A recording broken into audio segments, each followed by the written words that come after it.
지난 6월 한 달 동안은 5주일에 걸쳐서 요한계시록 삽입부 5장을 읽었습니다. 계시록의 삽입부는 10장부터 14장까지입니다. 그리고 계시록 15장부터는 중심 줄거리가 다시 시작됩니다. 중심 줄거리는 7인 7나팔 7대접으로 이어집니다. 그 가운데 7인은 종말 심판이 시작되기 직전의 현실이고요. 종말 심판은 7나팔에서 시작되는데 그 가운데서도 1004나팔은 전초전입니다. 본격적인 심판은 5째 나팔부터입니다. 계시록 8장 13절이 말하는 것처럼 5째, 6째, 7째 나팔이 3개의 화로서 본격적인 심판에 해당합니다. 그 가운데 2개의 화에 해당하는 5째, 6째 나팔 재앙을 이미 함께 살펴보았습니다. 그리고 11장 15절에서 7째 천사가 나팔을 불었습니다. 그러나 7째 나팔 후에는 아무런 재앙도 내리지 않았습니다. 왜냐하면 7째 나팔은 그 자체로서 재앙을 가져오지 않고 7대접 재앙을 열어주는 역할을 하기 때문입니다. 7대접 재앙은 오늘의 본문인 계시록 15장에서 시작됩니다. 다 같이 계시록 15장 1절을 읽어보겠습니다. 그리고 나는 하늘에서 크고도 놀라운 또 다른 표징을 하나 보았습니다. 7 천사가 7 재난을 가지고 있었는데 그것은 마지막 재난이었습니다. 하나님의 진노가 그것으로 끝날 것이었기 때문입니다. 7 천사가 7 재난을 가지고 있는데 그것이 마지막 재난, 곧 셋째 화입니다. 이렇게 계시록 15장 1절은 우리의 관심을 다시 7대접 재앙으로 돌리게 함으로써 그동안 잠시 중단되어 있었던 중심 줄거리를 다시 열어줍니다. 그러나 계시록 15장은 중심 줄거리를 다시 시작하는 데서 그치지 않고 중심 줄거리를 삽입부와 연결해 주기도 합니다. 15장 2절을 다 같이 읽어보겠습니다. 나는 또 불이 섞인 유리바다와 같은 것을 보았습니다. 그 유리바다 위에는 짐승과 그 짐승 우상과 그 이름을 상징하는 숫자를 이긴 사람이 하나님의 검은 고를 들고 서 있었습니다.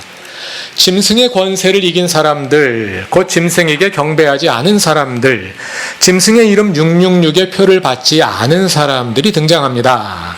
삽입부에 나왔던 사람들이죠.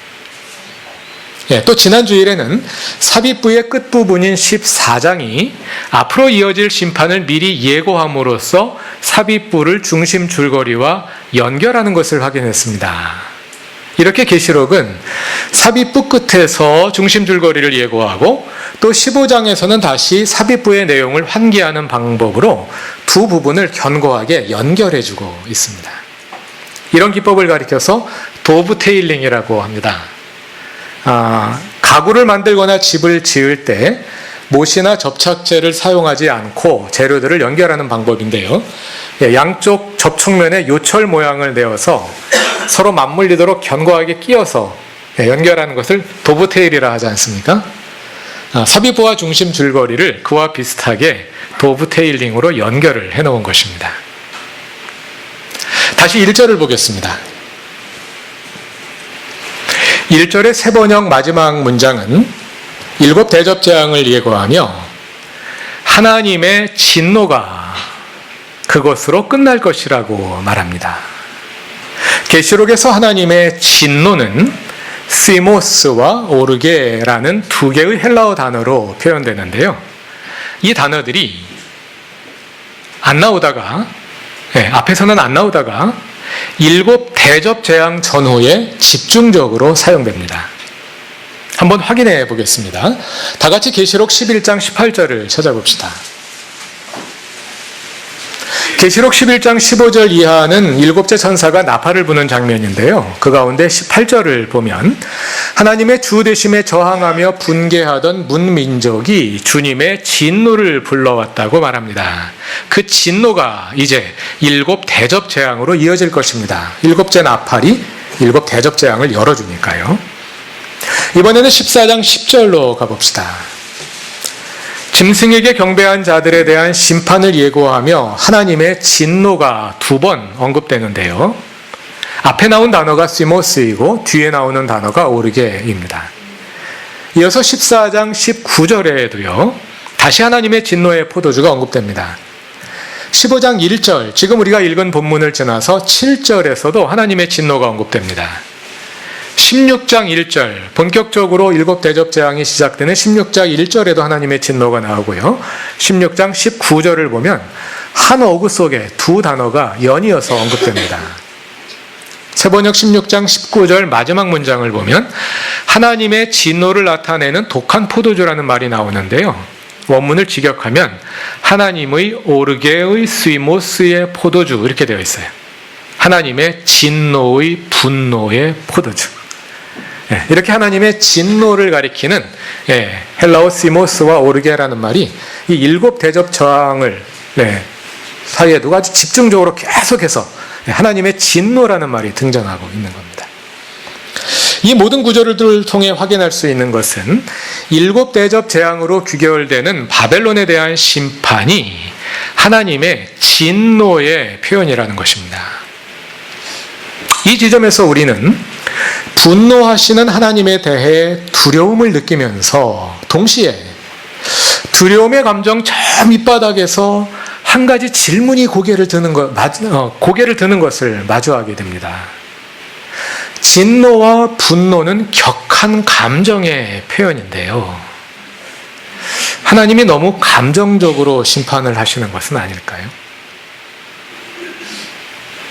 이것은 하나님을 너무 인간적인 방식으로 서술하는 것이 아닐까요? 맞습니다. 인간적인 방식으로 서술한 것입니다. 우리는 하나님을 인간적인 방식으로 서술할 수밖에 없습니다. 신인 동형론이라 그러죠. 하나님을 설명할 때 인간의 모습으로 하나님을 설명하는데 우리는 그렇게 할 수밖에 없습니다. 왜냐하면 우리에게는 하나님을 하나님의 방식으로 서술할 능력이 없고 또 만일 그렇게 서술한다면 아무도 이해하지 못할 것이기 때문입니다. 그러므로 그 인간적인 방식의 서술을 문자적으로 받아들이면 안 되고요. 그러한 서술을 통해 담아내고자 하는 본래의 의미가 무엇인지를 파악해야 합니다. 그 답을 우리는 15장 3절 이하에 나오는 하늘 어전 장면, 하늘 합창 장면을 통해 찾아볼 수 있습니다. 15장의 하늘 합창 장면은 이제 곧 이어질 일곱 대접 재앙의 의미를 해석해 줍니다. 15장 3절을 다 같이 읽어봅시다. 그들은 하나님의 종 모세의 노래와 어린 양의 노래를 부르고 있었습니다. 주 하나님 전능하신 분, 주님께서 하시는 일은 크고도 놀랍습니다. 만민의 왕이신 주님, 주님의 길은 의롭고도 참되십니다. 너무 상투적인 어구들이라 전혀 새롭게 느껴지지가 않지요? 만왕의 왕이신 주님, 주님의 길은 의롭고 참되십니다. 주님의 길이 의로우시다. 너무 자주 듣던 말이라서 그저 평범하게 들릴 것입니다. 그런데 의롭다는 말이 계시록에서 여기에 처음 나옵니다. 이어지는 4절 마지막 문장은 주님의 정의로운 행동이 나타났다고 말하는데요. 정의로운 행동이라는 말도 계시록에서 여기에 처음 나옵니다. 의롭다로 번역된 말은 헬라어 형용사 디카이오스이고요. 정의로운 행동은 디카이오마타입니다. 같은 어근에서 나온 말들입니다. 하나님이 의로우신 분이라는 고백이 일곱 대접 재앙 장면에서 처음 나온다는 사실은 조금 전에 살펴본 하나님의 진노라는 어구가 일곱 대접 재앙 전후에 집중된다는 사실과 서로 밀접한 관련이 있습니다. 하나님의 진노는 하나님의 의로우심의 표현입니다. 이것을 하나님과 그 백성의 언약의 맥락에서 생각해 볼 수 있습니다. 의롭다는 말은 언약을 잘 지킨다, 온전한 언약 관계를 맺고 있다는 뜻인데요. 언약관계에서 의로움의 조건은 신실함입니다. 하나님이 주님 다우셔서 이스라엘의 주님 노릇을 잘 하시면 하나님이 신실하신 것이고, 이스라엘이 백성다워서 백성 노릇을 잘하면 이스라엘이 신실한 것입니다. 신실하면 의롭게 되는 것입니다. 히브리어로 신실함을 뜻하는 단어가 구약성경 70인역을 거쳐서 신약성경에서는 헬라어 피스토스 또는 알레시노스라는 두 단어로 번역이 됩니다. 피스토스는 신실하다는 뜻이고 알레시노스는 진실하다 또는 참되다 하는 뜻입니다. 그러니까 신약성경에서 신실하다는 말과 참되다는 말은 둘 다 언약을 잘 지킨다 이런 뜻입니다. 계시록의 여러 구절이 신실하다는 형용사와 참되다는 형용사를 함께 사용하여 강조하는 것을 볼 수 있습니다. 계시록 3장 14절을 보면 라오디게아 교회에 보내는 메시지여서 예수님을 신실하고 참되신 증인이라고 부릅니다. 또 19장 11절에서는 예수님의 재림을 서술하면서 예수님의 이름이 신실하신 분, 참되신 분이라고 말합니다. 예수님이 신실하시고 참되신 분이라는 말은 하나님께서 예수 그리스도를 통해 그의 신실하심을 보여주신다. 그의 백성과의 언약을 지키신다. 이런 뜻입니다. 본문 15장 3절에서 하나님이 의로우시고 참되시다고 찬양하는데요. 그 찬양도 그런 견지에서 이해할 수 있습니다. 신실하신 하나님을 따라 성도들도 죽기까지 신실했습니다. 그들은 신실하게 예수 그리스도의 주 되심을 증언했습니다. 그 결과 그 신실한 성도들이 박해와 고난에 직면해 있습니다. 하나님은 우리의 주님으로서 그러한 성도들의 상황에 무심하지 않으십니다. 하나님은 당신의 대적 사탄이 당신의 백성들을 박해하고 있는 이 현실을 보며 분노하십니다. 그리고 그 분노를 가슴에 쌓고 계십니다. 결국 그 하나님이 종말 심판에서 그 분노를 터뜨리실 것입니다. 이 분노와 진노는 하나님의 언약적 신실하심의 표현입니다. 물론 하나님을 인간적인 방식으로 비유적으로 표현한 것입니다. 하나님이 분노하신다. 하나님이 진노하신다. 이 말은 하나님께서 언약에 신실하시고 그 백성과의 언약을 반드시 이루신다. 하나님이 하나님으로서 그 자녀들을 반드시 책임지신다 하는 것을 보여주는 것입니다.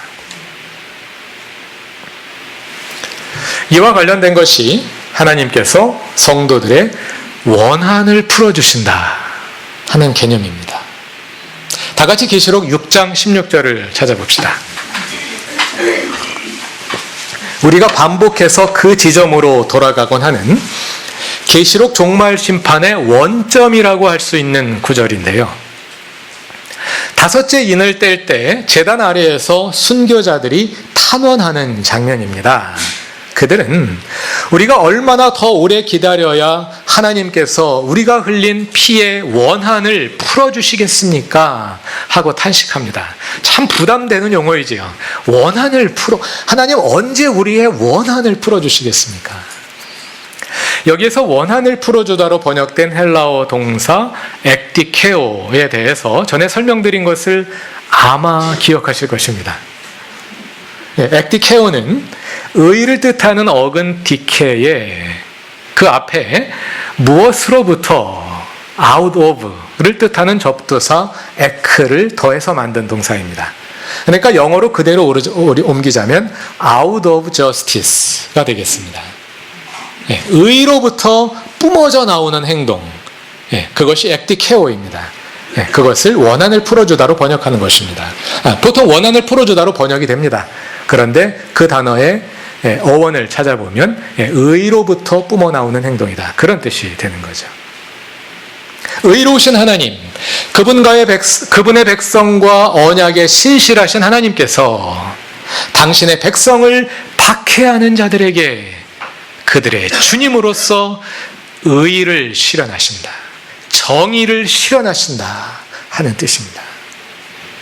이 엑디케오라는 말은요, 계시록에서 6장 10절과 19장 2절 두 곳에만 나옵니다. 6장 10절은 모든 종말 심판의 원점이라고 할 수 있는 지점이고, 19장 2절은 바벨론에 대한 멸망을 완료한 다음에 하나님을 찬양하는 앞뒤에 수미상관을 이루는 장소인데요. 두 경우에 모두 재미있게도 참되다라는 말이 함께 쓰입니다. 하나님은 참되신 분이다. 하나님께서 그분의 참되심, 곧 그분의 백성에 대한 언약적 신실하심을 엑디케오의 행동으로 보여주신다는 것입니다. 계시록에서 그 엑디케오의 행동을 대변하는 어휘가 바로 하나님의 진노입니다. 언약에 신실하신 하나님, 참되고 의로우신 하나님께서 성도들의 신실함에 응답하시는 것입니다. 계시록에서 이러한 하나님의 의로우심과 진노를 대변하는 장소가 제단, 곧 분향단입니다. 계시록에서 분향단의 향기는 성도들의 기도를 상징하는데요. 우리가 좀 전에 살펴본 6장 10절에서 순교자들이 탄원하던 장소가 바로 그 제단, 그 분향단입니다. 그리고 제단이 마지막으로 나오는 구절이 16장 7절입니다. 7 대접 가운데 셋째 대접 재앙을 서술하는 구절인데요. 16장 7절을 다 같이 읽어봅시다.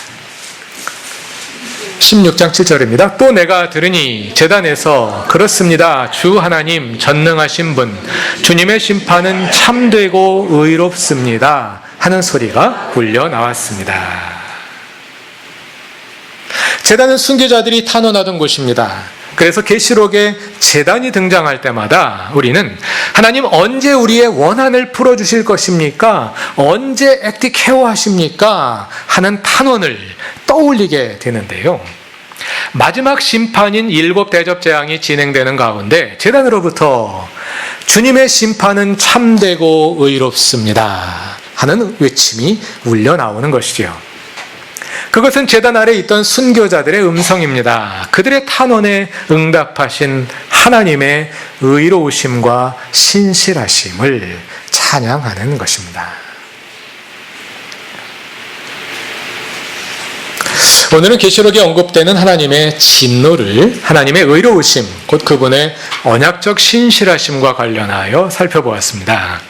언약은 공적이면서 동시에 사적입니다. 왜냐하면 언약은 하나님과 그 백성 사이에 맺어지는 거시적인 사건이면서 동시에 하나님과 그 백성 간의 친밀한 관계를 보여주기 때문입니다.